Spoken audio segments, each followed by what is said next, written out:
John Hayes. Thank you, Mr. Chair. It's a privilege to speak on this bill.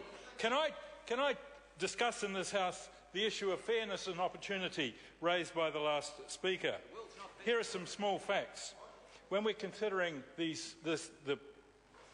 clauses of this bill, we need to keep in mind that the government lent $1.6 billion last year. It had $690 million paid back. The current value of new lending is 54 cents, and the government writes down 45 cents.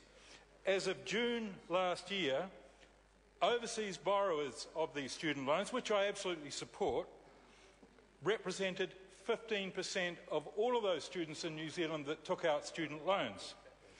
Mr. Chairman, 50% of that 15% were in default, and of that amount that were in default, they owed 70% of the money that was overdue. And that is why this bill has been put in place, and I commend the Minister for doing so. It's worth keeping in mind when we think about fairness that the last speaker spoke of, that the median repayment time for overseas-based borrowers is 14.1 years. 14.1 years. Compare that with borrowers here in New Zealand, and you're talking 5.2 years. Now, if you're going to borrow somebody's money and you're thinking about fairness, keep in mind that money came from a taxpayer's pocket. Right. Many of them are not wealthy. Many of them are genuine, hard-working people.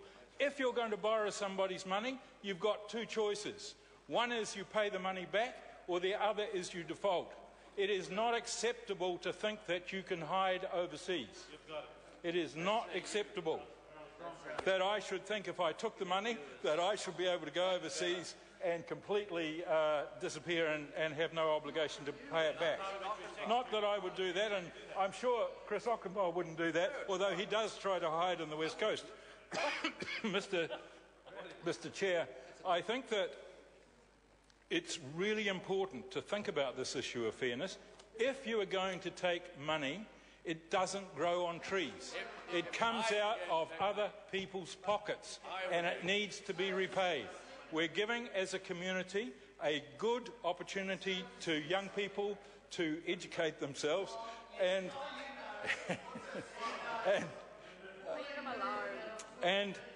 and what I can say to this House is that money has to be paid back, because if you don't pay it back, it is unfair. If the borrowers do not pay it back, if they disappear off and they think they can have an extended 15-year payment holiday, then you've got to think about, is that fair and reasonable to the person they borrowed it from? I don't believe it is. That is why I absolutely support this bill, and that is why I support clauses 1 to 33. Thank you, Mr. Chair. Holly Walker. Thank you, Mr. Chair. I'm pleased to take a call in this committee stage on the student loan scheme amendment.